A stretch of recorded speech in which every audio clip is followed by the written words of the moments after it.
உன்கிட்ட ஒரு கேள்வி கேக்குறேன். நம்ம நாட்டுல மிகப்பெரிய பணக்கார கடவுள் யார் தெரியுமா? சொல்லு.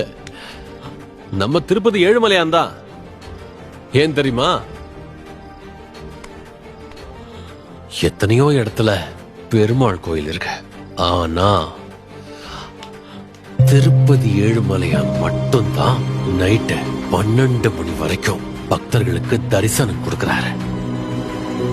மறுநாள் மறுபடியும் 3 மணிக்கு எழுந்து தரிசனம் தராரு.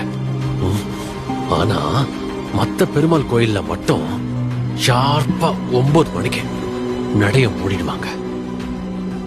பகல்ல ரெஸ்ட் கூட இருக்கு. இதுல இருந்து நாம தெரிஞ்சுக்க வேண்டியது என்னன்னா, அந்த கடவுளே கடுமையா உழைச்சாதான் பணக்காரனா இருக்க முடியும்.